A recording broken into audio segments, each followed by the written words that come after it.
에스겔서 18장은 중요한 장인데요. 왜냐하면은 이 에스겔서 18장이 많이 오해되어지는 것이 있어서 그렇습니다. 두 가지 측면에서 문제가 되는데, 하나는 뭐냐? 에스겔서 18장을 잘못 읽으면 신약 성도가, 즉 그리스도인이 구원을 잃어버릴 수도 있는 것처럼 그렇게 오해될 수 있고, 그렇게 해서 그렇게 실제적으로 가르치는 데가 상당히 많습니다.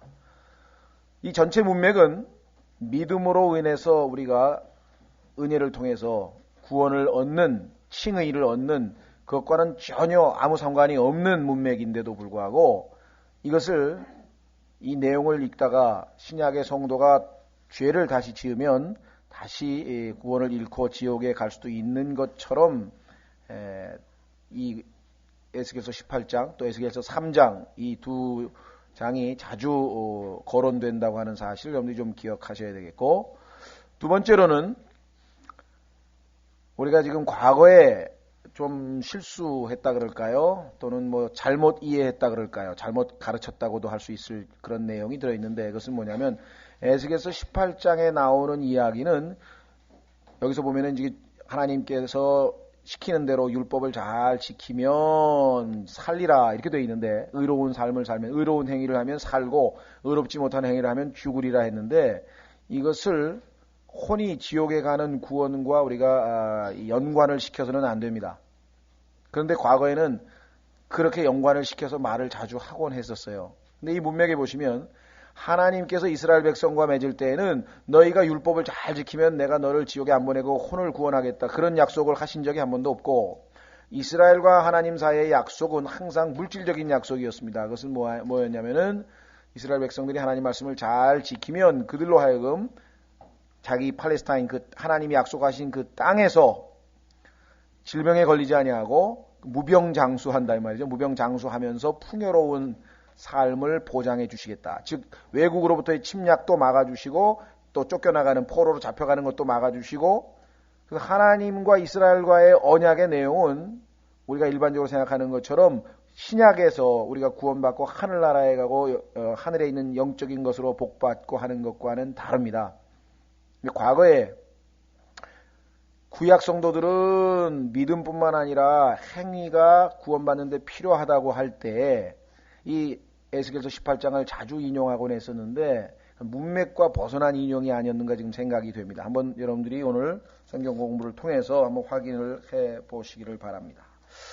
자, 그래서 18장을 해야 되는데, 지난번에 제가 이 17장 끝부분에서 급히 시간을 맞춰서 진도를 끝내려고 하다 보니까 아주 너무 요약해서 얘기를 하면서 깊이 있게 다루지 못했다. 깊이 있게 다루지 못했다는 것보다도 좀 틀리게 말씀을 전달한 것 같아요. 지금 와서 지금 확인을 해보니까. 그래서 한번 기억나시는 분들은 한번 좀 확인을 하고 넘어가려고 합니다. 17장 22절부터 좀 보십시오.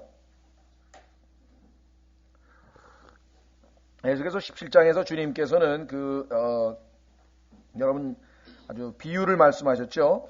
비유를 말씀하셨는데, 그 비유 끝에 주님께서 결론적으로 이와 같은 말씀을 하셨습니다. 22절에 주 하나님께서 이같이 말씀하시느니라, 또 내가 그 높은 백향목에 가장 높은 가지를 가져다가 세우리라. 자, 예수 그리스도 가지라고 하는 것은 지난번에 여러 구절을 통해서 살펴봤었죠.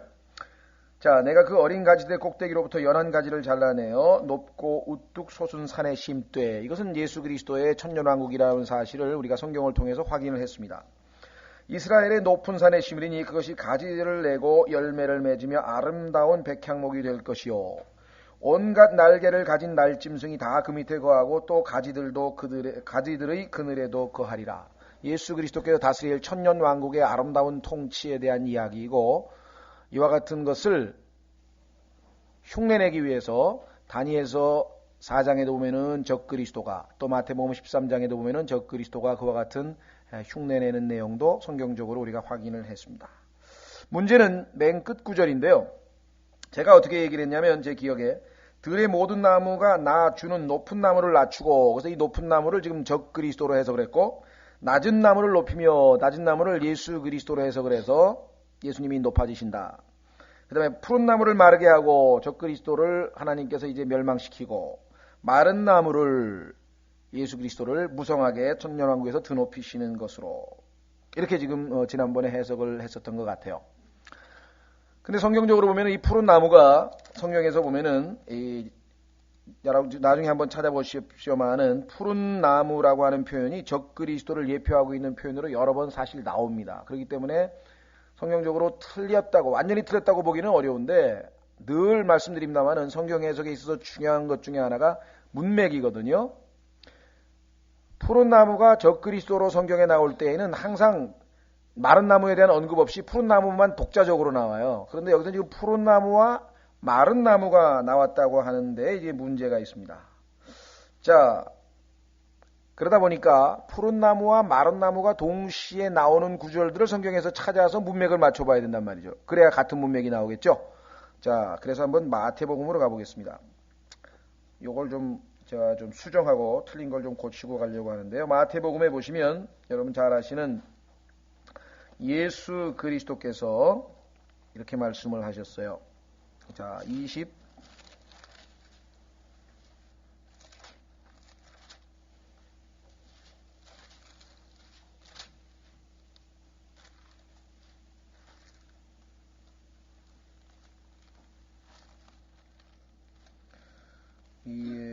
마태복음에 가만있어봐.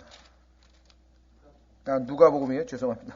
마태복음이 아니고 누가복음이네요. 누가복음에 여러분 예수님께서 예루살렘의 딸들에게 하시는 말씀 중에 너희가 푸른 나무에게도 이들이 이런 짓을 하는 것을 보거든 마른 나무에게는 어떠하랴 라는 말씀이 나오죠. 자, 23장입니다. 죄송합니다. 제가 마태복음으로 잘못 가르쳤는데 누가복음 23장에 보시면 예수 그리스도께서 이제 십자가를 지고 가다가 힘들어하니까 구레네 사람을 붙잡아가지고 이제 십자가를 지워서 예수님을 이제 못 박으러 데리고 가는 장면인데요. 누가복음 23장. 자, 27절에 보니까 백성과 또 그분으로 인해 슬피 울며 애통하는 여자들의 큰 무리가 그분을 따라오더라. 십자가를 지러 가시는 예수님을 따라가고 있는 무리들이 있었는데 그 중에 여자들이 있었죠. 28절 그런데 예수님께서 몸을 돌이켜 그들을 향해 이르시되 예루살렘의 딸들아 나를 위해 울지 말고 너희와 너희 자녀들을 위해 울라. 이렇게 되어 있죠. 이는 보라 날들이리니 그때 사람들이 말하기를 수태하지 못하는 자와 해산하지 못한 태와 먹이지 못한 젖이 복이 있다 할 것임이라. 대환란 때에는 정말 이와 같이 수태하고 이런 해산하는 또 아이가 갓난아기를 가지고 있는 여인들이야말로 가장 힘들겠죠. 피난 가기도 어렵고 얼마나 힘들겠어요. 우리 6.25 때도 보면은 이런 어머니들이 많은 고난을 당한 걸 잘 아시죠. 그때 비로소 사람들이 산들에게 이르기를 우리 위에 무너져라 하며 작은 산들에게 이르기를 우리를 덮어라 하리라. 너무 이제 괴로우니까 죽고 싶어도 죽지 못하는 상황이 벌어졌는데요. 자, 31절 여기 나옵니다. 자, 조금 어려운 내용인데 그들이 푸른 나무에 이런 일들을 행할진대. 자, 그러면 푸른 나무라고 하는 것은 두 가지로 지금 보여진다. 하나는 예수 그리스도가 푸른 나무이신데 예수 그리스도를 지금 십자가에서 못 박으려고 하잖아요. 그렇죠? 그런데 마른 나무에는 무슨 일을 행하리요? 이렇게 되다 보니까 성립이 잘 안 돼요. 그러면 푸른 나무는 사실 누굴 얘기하는 거예요? 예, 초림 당시에 이스라엘 민족에 대한 언급이다. 초림 당시에 그래도 아직은 그렇죠? 아직은 그래도 이 율법도 있고 그 다음에 성전도 있고 그 다음에 제사를 지낼 수도 있고 라고 하는 비교적 그래도 아직은 푸른 나무에 해당되는 그러한 이스라엘도 이렇게 지금 그들의 메시아를 죽이고 이렇게 핍박하고 이렇게 힘들고 고통을 당하거늘 마른 나무 여러분 잘 아시죠? 무화과나무가 말라가지고서는 열매 더 이상 맺지 못하는 그러한 비참한 상태에 놓여있는 이스라엘. 다시 말하면 AD 70년 이후에 이스라엘이 전 세계로 이제 흩어져서 전 세계에서 그야말로 이 박해를 받고 고난을 받다가 드디어 적 그리스도로부터 심한 3년 반의 아주 이 대환란의 박해를 당할 터인데 그렇게 아주 정말 하나도 도와주는 이 없이 완전히 적 그리스도의 수하에서 박해를 당하는 그러한 상태에 놓인 마른 나무.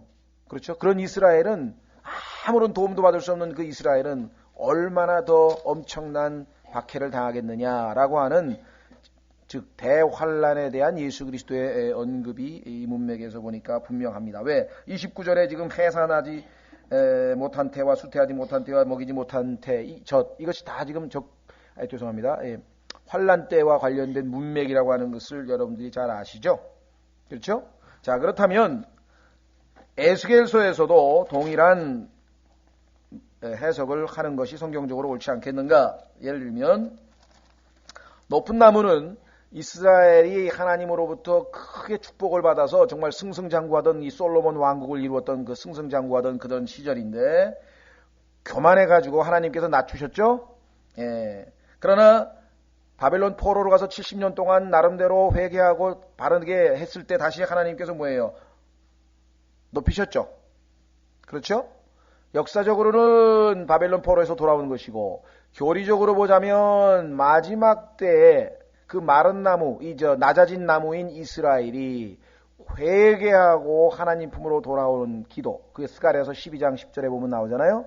애곡하고 돌아오는. 그래서 그들을 다시 높여서 최강국, 즉 모든 민족들 가운데 가장 으뜸 가는 나라로 만드실 것이죠.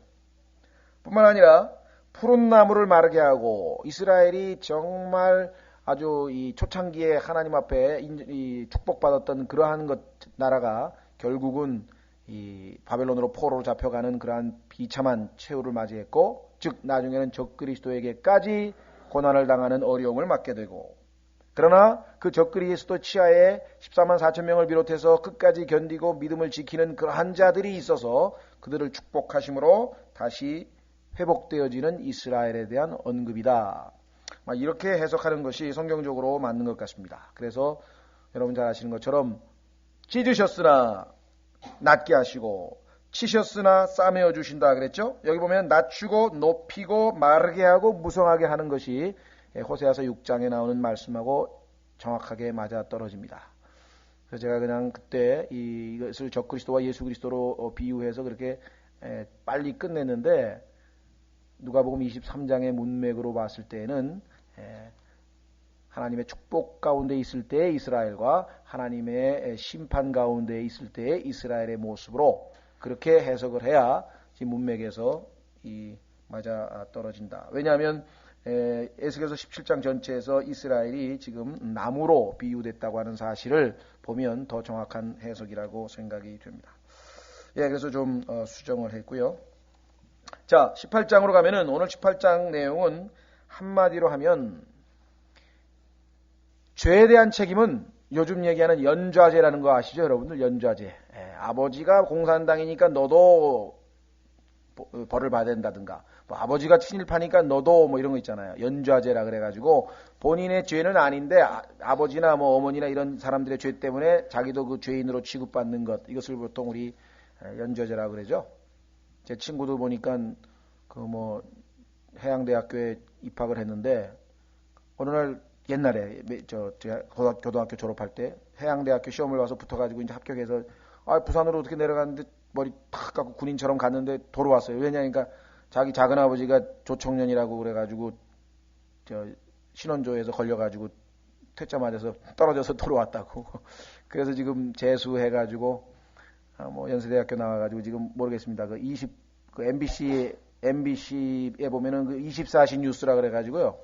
밤 12시쯤 되면 뉴스 하는 친구가 그 친구인데, 하여간 그게 연좌제예요. 그래서 그때 이게 지금, 그럼 작은 아버지가 조청년이라고 너가 그러면 그렇게 피해를 입어야 된단 말이야? 자, 하나님께서는 아버지의 죄로 인해서 그 누구를 심판하거나, 그렇죠? 아들의 죄 때문에 누구 형제가 어떻게 된다거나 이런 게 없어요. 철저하게 죄에 대한 심판은 하나님 앞에 개인적인 책임이다. 1대1의 책임이다. 그럼 잘 아시는 로마서 14장에 나오는 각자가 자기 일에 대하여 회개 보고한다는 그게 이 전체적인 핵심 주제입니다. 자, 한번 확인해 보겠습니다. 신약에서. 그래서 모태 신앙이라든가 그다음에 다른 사람의 힘을 빌려서 덕을 본다든가 그 사람 때문에 벌을 받는다거나 이런 건 없어요. 하나님은 철저하게 각자 개개인이 하나님 앞에 책임을 지는 것입니다. 교회 핑계도 될 수 없어요. 교회 때문에 뭐 내가 뭐 신앙이 모양이 됐다. 그런 거 없어요. 목사 때문에 내가 신앙이 모양이 됐다. 이것도 없어요. 철저하게 하나님 앞에 1대1로. 자, 로마서 14장 보십시오.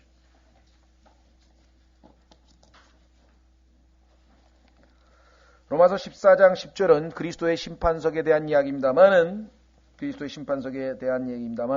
일반적으로 모든 하나님 앞에서의 심판에 다 적용될 수 있습니다. 자, 한번 보겠습니다. 로마서 14장 10절. 그런데 내가 어찌하여 내 형제를 판단하느냐? 어찌하여 내 형제를 무시하느냐? 우리가 형제에 대해서 뭔가를 판단하는 것은 사실을 정확하게 파악해서 그 형제를 위해서 기도하거나 그 형제를 돕기 위해 할 때는 가능하지만, 그를 정죄하는 거, 이때 판단은 정죄와, 판단해서 저 사람 잘못됐다 이렇게 판단할 자격이 우리에게는 없다는 거죠.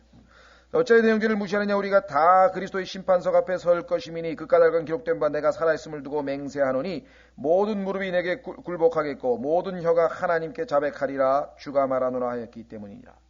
12절이 답이죠. 12절이 바로 에스겔서 18장의 주제입니다. 그러므로 우리 각 사람이 자기 자신에 관하여 하나님께 회개 보고를 하리라. 각자의 인생에 대해서 각자 하나님 앞에 책임을 지는 거지 그 누구의 핑계나 그 누구 때문에 안 되네요. 조상 탓 안 돼요. 근데 우리나라는 조상 탓을 많이 하죠. 그렇죠? 예. 팔자소간 없어요. 그런 거 없어요. 자, 그래서요 13절에 그런즉 우리가 다시는 서로를 판단하지 말고 도리어 자기 형제의 길에 걸림돌이나 넘어질 기회를 주는 사람이 없는지 판단할지니라. 자, 그러면 에스겔서 18장으로 돌아가서 본문을 읽으시면서 하나님께서는 철저하게 개인적인 책임을 물으신다. 자, 한번 보겠습니다. 주의 말씀이 다시 내게 임하니라 이르시되 너희가 이스라엘 땅에 대해 이 속담을 사용하여 이르기를. 자, 주제가, 대상이 누구라고요? 이스라엘 땅. 신약교회가 아닙니다. 이 구절 들이대가지고 신약교회 성도가 봐라, 여기 죄지면 다시 하나님께서 심판하신다 그랬으니 다시 지옥에 간다, 이렇게 협박하거나 위협하는 그런 데 절대로 마음이 흔들리지 마시고 교리적으로 1차적으로 이스라엘에 대한 얘기다. 이 속담을 사용하여 이르기를 아버지들이 신포도를 먹었으므로 그 자녀들의 이가 시려서 진저리 치게 되었다 하니 이것은 무엇을 뜻하느냐? 당시에 이스라엘 사람들이 늘 핑계대는 게 뭐냐면요, 우리가 이렇게 지질이 고생하는 게 뭐냐, 우리 조상들이 말이야 이 출애굽하고 나서 광야에서 하나님 앞에 불순종을 해가지고 말이지, 하나님 앞에 이 조상들 믿음이 신통치 않아가지고 우리가 지금 이 모양이다. 왜 그때 하나님께서 말이야 보내지도 말라는 스파이를 보내가지고 또 가서 말이지 하나님이 정복하라 그랬는데 이 정탐꾼이 가가지고 우리는 메뚜기 같고 저 사람들은 얼마나 큰지 모르겠다는 둥 이 핑계잡이. 그래서 그냥 그 조상들 때문에 우리가 지금 이 모양이 이 꼴이다. 이런 게 이 당시에 이스라엘 사람들의 어떤 그 변명, 하나님의 심판받을 때 맨 내 탓이요 해야 되는데, 카톨릭 사람들처럼 가슴에 꿀밤에야 가슴을 쳐야 되는데 그렇게 안 하고 남 탓을 했다는 거죠. 이 속담은 이해가 되시죠? 그렇죠? 생각해보세요. 어떻게 아버지가 신포도를 먹었는데 아버지가 이빨이 시려야지 왜 자식이 이가 시리냐 이거죠. 자, 그래서 이와 같은 속담을 하는 이스라엘에 대해서 하나님께서 그건 틀렸다, 이게 잘못됐다라고 하는 사실을 지금 말씀하고 계십니다. 그렇죠? 어떤 사람은 그렇게 얘기를 하는 사람이 있어요. 그리스도인들 중에도 잘못 알고 있는 사람이 있어요. 마치 우리가 아담의 죄 때문에 지옥 간다고 오해하시는 분이 계시는데 절대 그렇지 않습니다. 로마서 읽어보십시오. 아담의 죄 때문에, 아담 때문에 우리가 죄인이 되었죠. 그러나 하나님께서는 그 죄인에게 뭐예요? 죄의 욕망은 내게 있으나 너는 죄를 다스릴지니라. 죄를 안 지라고 하나님께서 말씀하셨지, 아담의 죄를 지었는데 그 죄 때문에 너도 지옥 가. 그런 하나님이 어디 계세요? 뭐예요? 모든 사람이 죄를 범하였음에 하나님의 영광에 이르지 못한다 그랬지, 아담의 죄 때문에 하나님의 영광에 이르지 못한다는 성경 구절은 없다는 것이죠. 자, 3절. 주 하나님이 말하노라 내가 살아있음을 두고 맹세하노니. 자, 과거에는 너희가 조상 핑계를 댔는지 모르지만 내가 지금부터 단언한다. 뭐라고? 너희가 이스라엘에서 다시는 이 속담을 사용할 일이 없으리라. 자, 하나님께서 뭐라고 선언해 보십시오. 보라, 모든 혼은 내 것이라. 아이의 혼이든 어른의 혼이든 남자의 혼이든 여자의 혼이든 모든 혼은 내 것이라. 아버지의 혼과 마찬가지로 아들의 혼도 내 것이니 범죄하는 그 혼은 죽을지니라. 각자가 책임지는 거죠. 자, 하나님께서 이제 구체적인 설명을 합니다. 그러나 사람이 의로워서 율법에 맞는 일과 옳은 일을 행하며 산들 위에서 희생물을 먹지 아니하고 이스라엘의 집 우상들을 향하여 자기 눈을 들지 아니하며 자기 이웃의 아내를 더럽히지 아니하고 생리 중에 있는 여자에게 가까이 가지 아니하며 아무도 학대하지 아니하고 오히려 빚진 자에게 그 담보물을 돌려주며 폭력으로 아무도 노력하지 아니하고 굶주린 자에게 자기 빵을 주며 옷으로 벌거벗은 자를 덮어주오. 이자를 받으려고 돈을 내어주지 아니하며 이득도 취하지 아니하고 자기 손을 억제하여 불법을 떠나며 사람과 사람 사이에 진실한 판단을 하고 내 법규 안에서 걸으며 내 법도를 지켜 진실하게 행할진대 그는 의로운 자니 반드시 살리라. 주 하나님이 말하노라. 얼핏 보면 이게 구약에서 행위로 구원 얻는 것으로 판단해서 이 구절을 인용하는데 여기서는 지금 지옥에 가고 안 가고 하는 것과는 아무 상관이 없는 얘기입니다. 하나님께서 정하신 율법을 지키면 하나님께서 뭐예요? 이 땅에서 풍요롭게 잘 살게 보호해 주신다. 어디서? 이스라엘 팔레스타인 땅에서. 그 약속에 대한 언급입니다. 지금 구약이라고 하는 것은 조심하십시오. 자, 그래서 여기 보면은 행위, 율법의 내용들 중에서 하나님께서 아마 가장 중요하다고 생각하는 것들을 몇 가지 적어 놓으신 것 같아요. 성경에 보면은 이 율법에 대한 얘기를 성경에서 자주 하시거든요, 하나님께서. 자, 한번 확인해 보겠습니다. 신명기 30장으로 한번.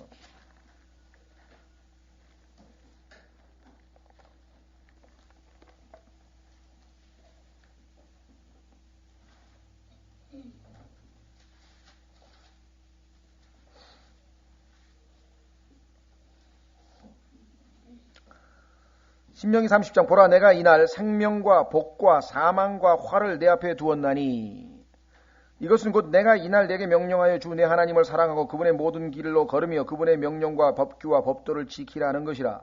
그리하면 내가 살고 번성할 것이요. 여기 나와 있죠.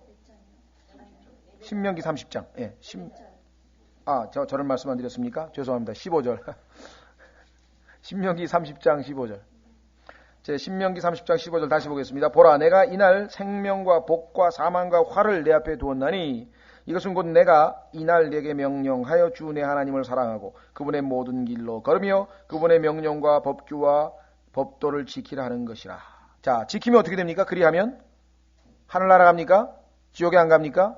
그 약속이 아니에요. 무슨 약속이에요? 내가 살고 안 죽어요. 죽지 않고 그다음에 뭐예요? 번성할 것이요. 물질적으로 축복을 받아서 잘 산다 이 말이에요. 또 내 주 하나님께서 내가 가서 소유할 땅에서 내게 복을 주실 것이요. 세 가지잖아요. 살고 번성하고 복받고. 그렇죠? 자, 그러나 내가 만일 마음을 돌이켜서 듣지 아니하고 유혹을 받아 다른 신들에게 경배하고 그들을 섬기면 하나님께서 첫 번째로 제일 가증스럽게 생각하는 게 뭐냐? 우상숭배죠. 그럼 어떻게 돼요? 내가 이날 너희에게 선언하니 너희가 반드시 망할 것이요 그랬잖아요. 지옥에 간다는 얘기 아니죠. 그 다음에 너희가 요르단강을 건너가 소유할 땅에서 너희 날들이 길지 못하리라. 빨리 죽는다 그랬죠. 그렇죠? 축복을 못 받는다 이 말이죠. 그러니까 이 구약적인 내용과 신약적인 것을 구분하지 않고 섞어버리면 문제가 발생하죠. 그래서 내가 이날 하늘과 땅을 불러 너희에게 증거로 삼노라.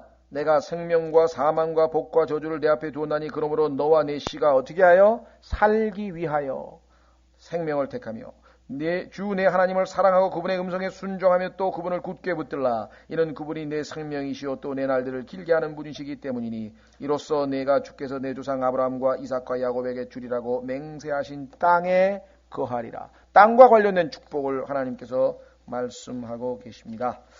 자, 다시 돌아옵니다. 에스겔서 18장으로. 여기 보니까 죄 중에서 하나님이 제일 무겁게 생각하는 죄가 첫 번째가 우상숭배고 두 번째가 여기 나와 있는 보니까 성적인 타락이네요. 성범죄. 그렇죠? 세 번째가 금전과 관련된 억압. 가난한 사람 막 학대하고 말이죠.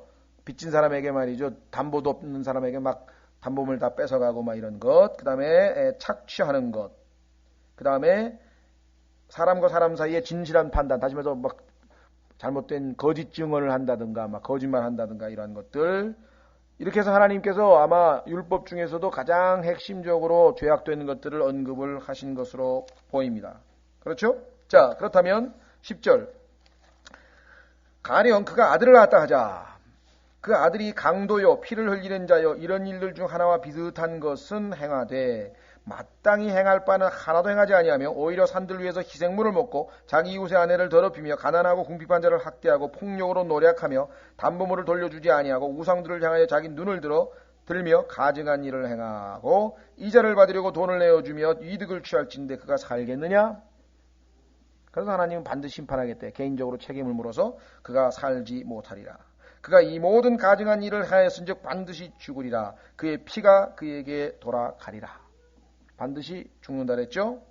자, 그런데 반드시 죽는다 그랬는데 자, 그렇지 않으면 어떻게 되는가? 14절. 이제 보라 가령 그가 아들을 낳았다 하자. 그 아들이 자기 아버지가 행한 모든 죄를 보고 자, 이게 아주 중요하네요. 자기 아버지가 행한 모든 죄를 보고 깊이 생각하여 이것이 이제 이 중요한 일입니다. 자기 아버지뿐만이 아니에요. 교회에서 형제들 간에도 다른 형제가 뭐 타락하거나 실족하거나 죄를 범하거나 뭐 영적으로 뭐 문제가 생기거나 침체하거나 그럴 때마다 우리가 깊이 생각해야 돼. 깊이. 자, 그래서 뭐예요? 교훈을 삼는 거죠. 자, 그가 그와 같은 것을 행하지 아니하며 15절 산들 위에서 희생물을 먹지 아니하고 이스라엘의 집 우상들을 향하여 자기 눈을 들지 아니하며 자기 이웃의 아내를 더럽히지 아니하고 아무도 학대하지 아니하며 담보물을 잡지 아니하고 폭력으로 노력하지 아니하며 오히려 굶주린 자에게 자기 빵을 주고 옷으로 벌거벗은 자를 덮어주며 자기 손을 금하여 가난한 자를 떠나게 하고 이자나 이득을 받지 아니하며 내 법도를 집행하고 내 법조 안에서 걸을진대 그는 자기 아버지의 불법으로 인하여 죽지 아니하고 반드시 살리라. 아버지의 죄는 아버지에게만 묻는 것이고 그렇죠? 그의 아버지로 말하건대 그가 잔인하게 학대하고 자기 형제를 폭력으로 노력하며 자기 백성 가운데서 선하지 아니한 일을 행하였으니 보라 그가 자기 불법 가운데서 죽으리라. 명백하죠?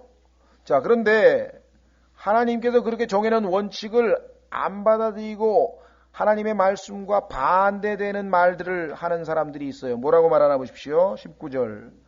이러함에도 불구하고 아버지의 죄는 아버지의 죄고 아들 죄는 아들 죄고 그런데 이러함에도 불구하고 너희는 이르기를 어찌 된 일이냐 아들이 어찌 아버지의 불법을 담당하지 아니하겠느냐 하는도다.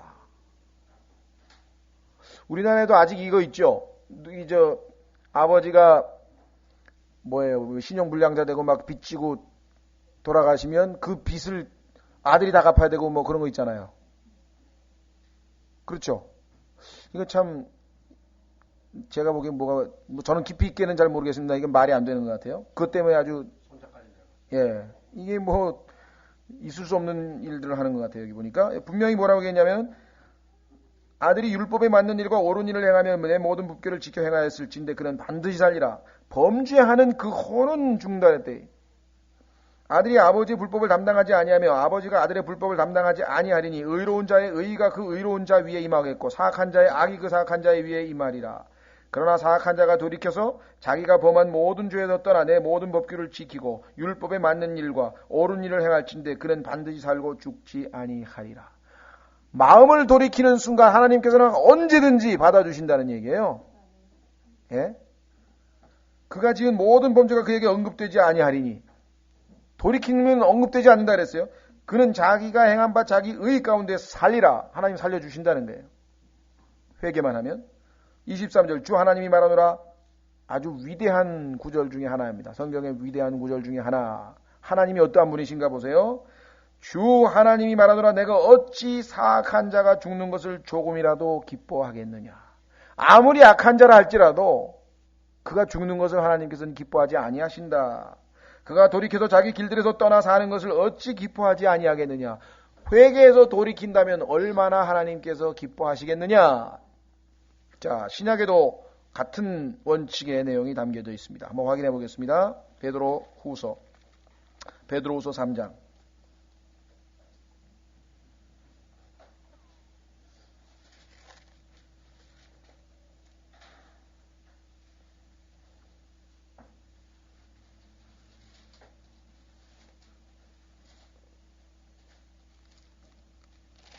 자, 베드로후서 3장에 보시면은요,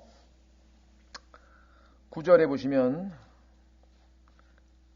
마지막 시대에 되면 사람들이 예수 그리스도의 재림에 대해서 많은 조롱을 할 것이다.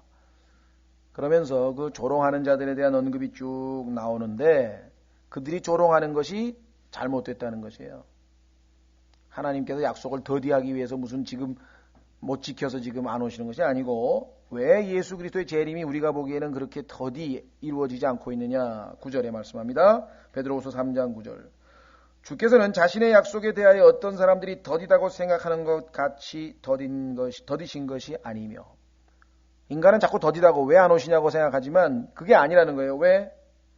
여기 나와 있죠. 오직 우리를 향하여 오래 참으사 아무도 멸망하지 않고 모두 회개에 이르기를 원하시느니라. 그렇죠? 오래 참으시는 이유, 모두가 회개하도록.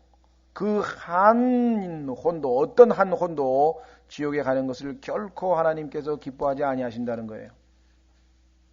근데 오늘날 많은 사람들은 오해하고 있죠. 하나님께서 아담의 죄 때문에 사람들을 지옥에 보내는 것은 잘못됐다.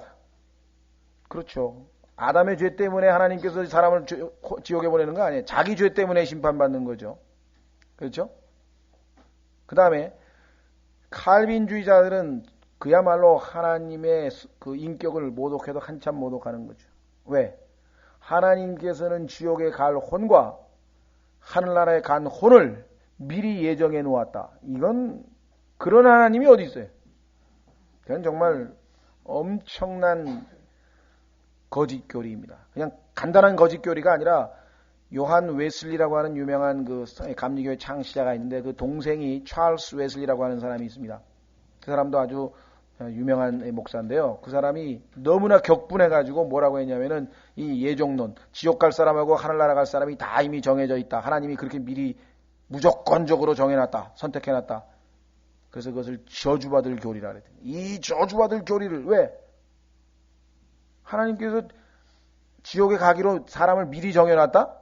그러면 아무리 하늘나라 가고 싶어도 발버둥 치고 노력해도 믿고 싶어도 안 돼? 그건 말이 안 되는 거예요.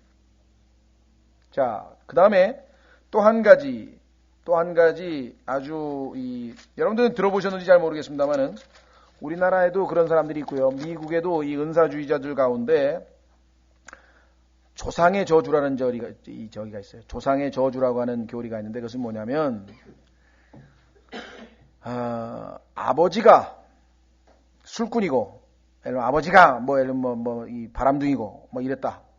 그러면 하나님께서 그 자식을 저주를 내리셔가지고, 그놈도 술꾼이 되고 바람둥이가 된다. 이걸 갖다가 조상의 저주라 그래요. 이 조상의 저주를 끊으려면 어떻게 되느냐? 귀신을 쫓아내야 되는데, 예수 이름으로 결박을 해가지고, 쫓아내야 되는데, 이런 내용, 이런 얘기들을 하는 은사주의자들이 있습니다. 그래서 마치 아버지의 죄가 아들에게 파급이 있고 그 다음에 어머니의 죄가 딸에게 파급이 돼 있고 이런 식으로 지금 얘기를 하는 사람이 있는데 그러나 그것은 여러분도 아시다시피 이방 종교에서 그죠? 이방 종교에서 나온 이야기지 성경에서 나온 이야기는 아니다.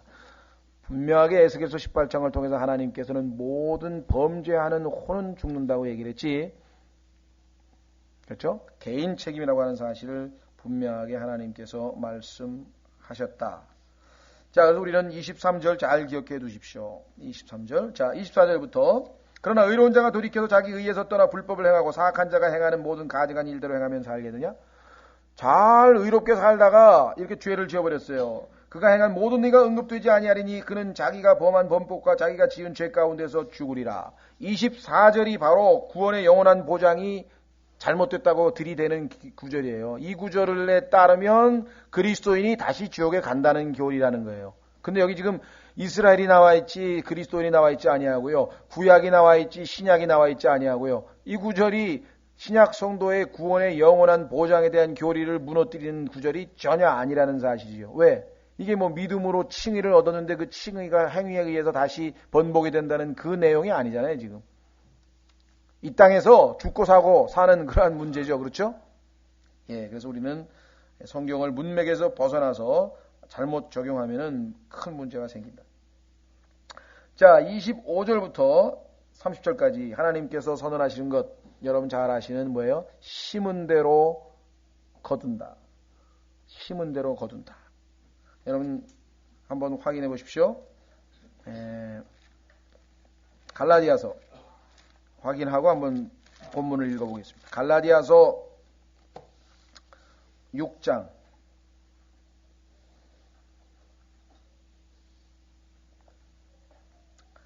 갈라디아서 6장에 보시면은요, 7절에 갈라디아서 6장 7절에 속지 말라. 갈라디아서 6장 7절 속지 말라. 하나님은 조롱을 받지 아니하시나니 이는 사람이 무엇을 심든지 그대로 거둘 것임이라. 자기 육신을 위하여 심는 자는 육신으로부터 썩을 것을 거두되 성령을 위하여 심는 자는 성령으로부터 영존하는 생명을 거두리라. 그리스도인도 예외가 아닙니다.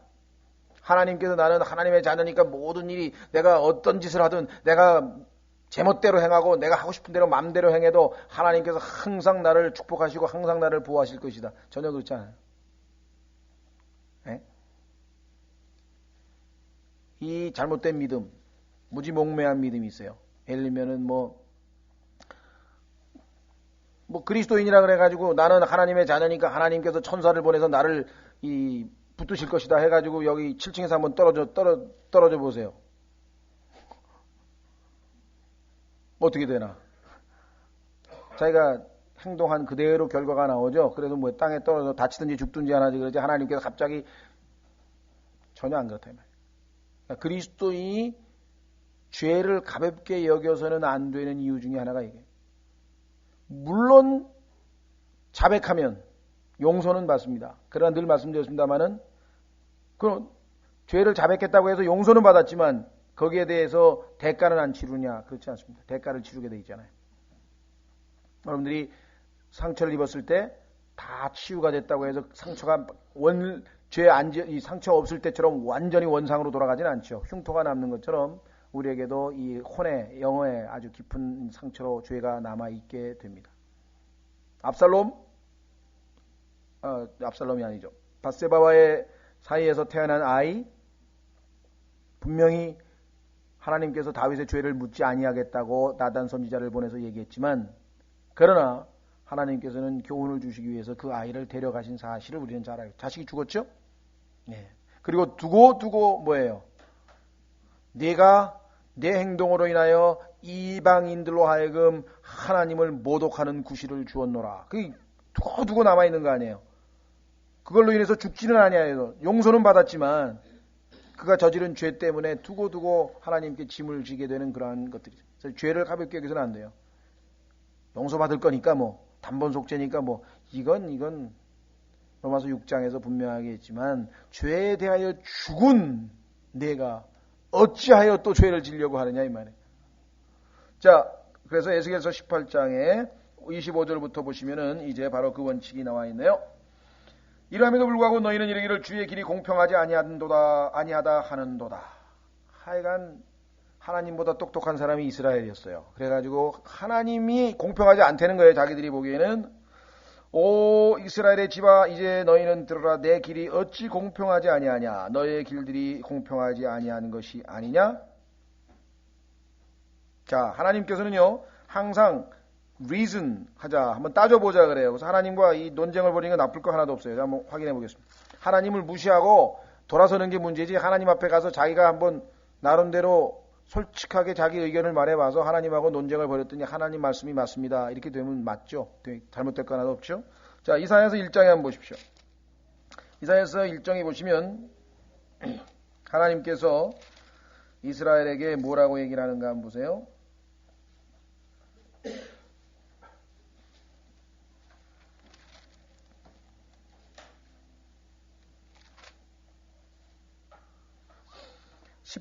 이사야서 1장 18절에 하나님께서 이스라엘하고 나하고 한번 논쟁을 벌이자.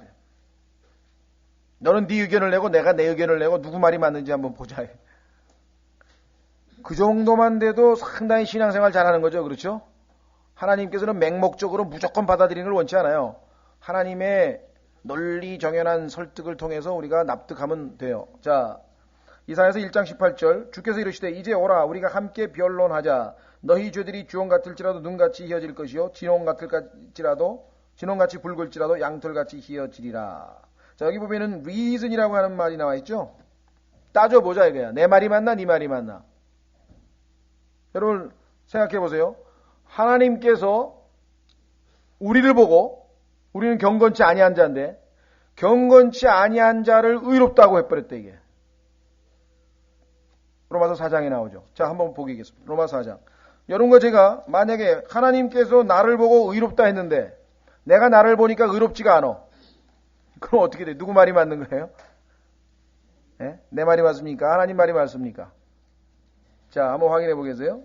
로마서 4장.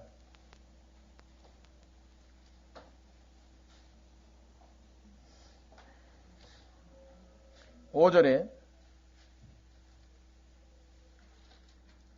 로마서 4장 5절에 일을 하지 아니할지라도 하나님 앞에 무슨 뭐 착한 일, 선행 한 게 하나도 없어. 그런데 경건치 않아. 또 경건치 아니한 자를 그런데 하나님은 뭐라 그래요? 의롭다 하시는 일을.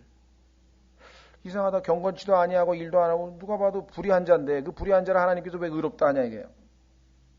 근데 믿는 자에게는 그분을 믿으면 그분의 말씀을 믿으면 어떻게 돼요?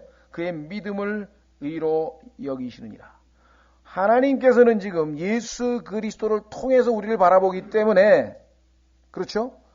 우리를 의롭다고 지금 선언한 건데 우리는 하나님과 달리 내가 내 자신을 바라보니까 의롭지가 않아요. 근데 하나님의 그 말씀을 믿는 자에게는 그 믿음을 우리를 의로 여기시겠다고 하나님께서 말씀하셨죠.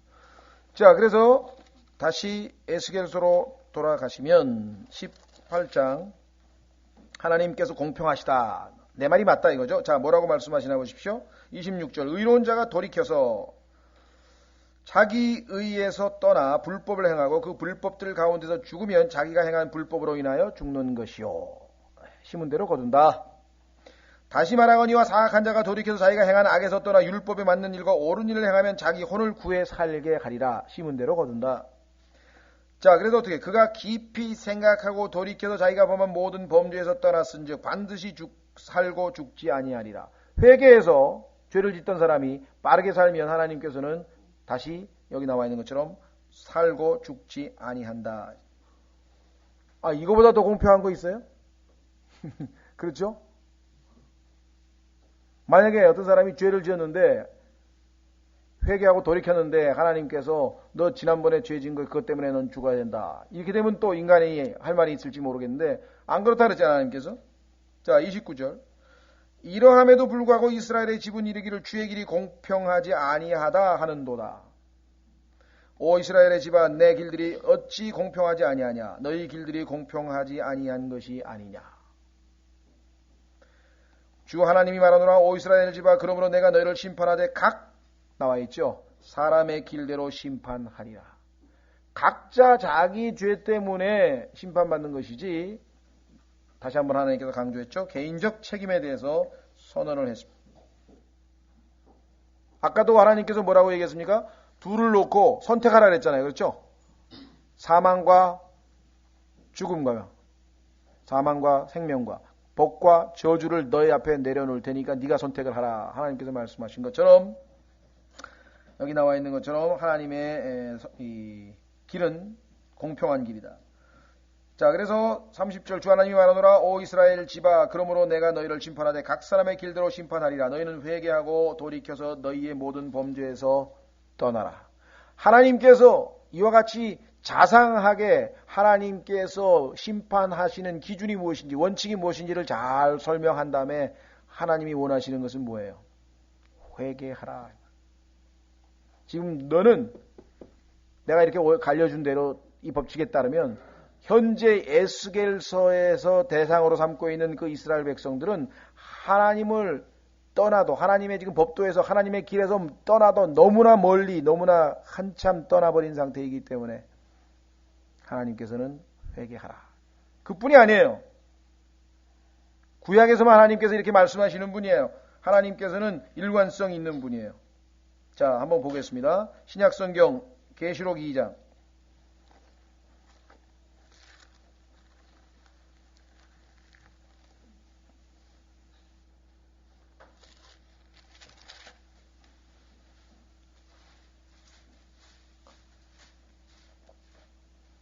계시록 2장에 보시면 이스라엘이 하나님 앞에 참으로 잘 순종하고 또 하나님 뜻에 따라 가나안도 정복하고 전투도 벌이고 영적 전투도 벌이고 잘하고 그 다음에 하나님의 축복을 받아서 솔로몬이 큰 왕국을 이루고 하나님께 영광을 돌렸었던 시절이 있었던 것처럼 초대교회도 주님 보시기에 정말 훌륭한 모습을 갖추고 있었습니다. 요한계시록 2장에 보시면은 2절에 내가 내 행위와 수고와 인내를 알고 또 내가 사악한 자들을 용납하지 아니한 것과 스스로 사도라 말하나 사도가 아닌 자들을 시험하여 그들이 거짓말하는 자들임을 알아낸 것과 또 내가 참고 인내하며 내 이름을 위하여 수고하고 낙심하지 아니한 것을 아노라. 참으로 출발은 잘 했었습니다. 교회가. 그러나 그럼에도 불구하고 내게 조금 책망할 것이 있나니 이는 내가 너의 처음 사랑을 버렸음이라. 이스라엘도 똑같죠? 하나님을 향해서 그 뜨거웠던 그 사랑의 때, 지금은 사랑의 때라. 그래서 하나님께서 그들을 사랑하고 하나님을 사랑하고 그렇게 뜨거웠던 시절. 그렇죠? 그런데 지금 어떻게 됐어요? 사랑을 버렸다. 5절. 그러므로 내가 어디에서 떨어졌는지 기억하고 회개하여 처음 행위를 가지라. 그렇죠? 예, 회개. 마찬가지입니다. 하나님의 길에서 떠난 이스라엘도 하나님께서 반드시 심은 대로 거둘 것을 그렇게 경고하시면서 회개를 촉구했지만 그들은 끝내 완악한 마음으로 거부해가지고 바벨론으로 포로로 끌려가게 되었고, 에베소 교회도 마찬가지입니다. 결국은 하나님께서 촛대를 딴 곳으로 옮겨서 에베소 교회는 지금 한번 아시다시피 터키 지역에 에베소가 지금 터키에 있는 지역인데요. 한번 가보세요. 거기에 지금 신약 교회들이 남아있는 게 하나도 없습니다. 완전히 이슬람화 돼버렸다는 사실. 관광객이나 가서 이게 세계시록에 나오는 에베소 교회 사도 바울이 편지를 썼던 그 에베소서의 무대였던 바로 그 교회구나. 그거지. 그거 구경 댕기는 거지. 지금 살아서 주님을 경배하는 그런 교회가 전혀 남아있지 않다. 사랑이 식어버려 회개하라고 했는데 회개치 않은 것이죠. 자, 에스겔서 18장 31절 하고 마치고 31절 32절로 하고 쉬었다가 19장 보겠습니다. 에스겔서 18장 30절 맨 끝부분에 그리한즉 불법이 너희를 황폐하게 하지 아니하리라. 어떻게 하면? 회개하면 하나님이 법을 축복을 하시겠다. 31절 너희는 너희가 범한 모든 범죄를 너희에게서 떨쳐버리고 너희를 위하여 새로운 마음과 새로운 영을 만들지어다. 새로운 영과 새로운 마음은 사실 계시록의 에스겔서 31장에 보시면은 나중에 뒷부분에 나오죠. 하나님께서 천년왕국이 끝날 무렵에 선물로 주시는 건데 왜 그럴까요? 하나님께서는 항상 뭘 보시는 거예요? 사람의 마음에 하고자 하는 의지가 있느냐 없느냐. 마음을 새롭게 하고 영을 새롭게 하고 하나님 앞에 나아가면 하나님께서 선물을 주시는 거예요. 영적인 원칙이래요. 내가 죄를 끊겠다는 단호한 마음을 갖고 하나님 앞에 가서 청하면 하나님이 도와주시는 거예요. 그러니까 우리의 나쁜 습관도 내가 진정으로 원하면 다 끊을 수 있어요. 그리스도인들 가운데 저희 지금 고민하는 분들 중에 아직 저는 담배를 못 끊어가지고 담배만 끊고 꼭 그 교회 나가겠습니다. 이런 사람도 있고요. 술을 못 끊는 사람도 있고 하여간. 그래서 내가 얘기했어요. 형제님, 정말 담배 끊기를 원하면 끊을 수 있습니다. 못 끊는 이유는 뭐냐? 담배를 좋아하시니까 못 끊습니다. 마음에 하나님 정말 끊기를 원합니다. 그러면 하나님이 도와주셔서 끊어요. 근데 그게 아니거든요. 그게 아니다 이게. 모든 죄악은 다 마음에. 그래서 지금 다윗 어떻게 했어요? 시편 51편에 한번 확인해 보겠습니다. 시편 51편에 다윗은 하나님 앞에 새로운 영을 창조해 달라고 기도하죠. 시편 51편 10절. 이것도 역시 우리 신약적인 교리하고는 안 맞습니다. 시편 51편 10절. 오 하나님이여 내 안에 깨끗한 마음을 창조하시고 내 속에 정직한 영을 새롭게 하소서. 내가 비록 어머니 뱃속에서 태어나면서 죄인으로 태어나서 범죄하고 죽게 범죄하고 이렇게 큰 죄악을 졌지만 내 마음은 여전히 깨끗하고 여전히 정직한 그러한 영으로 하나님을 따르고 주님을 섬기고 싶습니다. 그 마음이 하나님의 마음에 합한 자라고 성경에 있잖아요. 그렇기 때문에 하나님께서는 다윗에게 그와 같은 것을 응답하시는 것입니다. 자, 그래서 우리는 에스겔서 18장에도 하나님은 동일합니다. 이스라엘에게 원하시는 건 뭐냐면 윌링 마인드가 있느냐, 정말 네가 회개하고 돌이켜서 모든 죄악에서 떠나서 새로운 마음과 새로운 영으로 나를 섬길 그런 자세가 되어 있느냐. 그렇다면 내가 역사에서 도와주겠다. 그렇게 해주겠다. 자, 오 이스라엘 집아 너희가 어찌하여 죽고자 하느냐. 32절 이는 죽는 자의 죽는 것을 내가 기뻐하지 아니하기 때문이니. 이대로 가면 다 죽어요. 예수님도 똑같죠. 예수님께서도 예루살렘을 바라보시면서 마지막 순간에 우셨잖아요. 왜? 다 죽어. 이대로 가면 회개치 않냐면 다 죽게 생겼네. 예루살렘이 멸망하게 생겼죠. 그런즉 너희는 너희 자신을 돌이켜서 살지니라 주 하나님이 말하노라. 돌이키는 것, turn, 방향을 바꾸는 것. 이것이 우리가 회개의 기본적인 개념이라고 말씀을 드렸었죠. 예, 그래서 이 원칙을 여러분 잘 기억하시고 성경 전체에서 개인적인 책임에 대한 중요한 장이다. 예, 그 다음에 쉬었다가 19장은 아주 비유인데요. 성경에서 아주 까다롭다, 아주 가장 어렵다고 알려진 장들 중에 하나로 알려져 있습니다.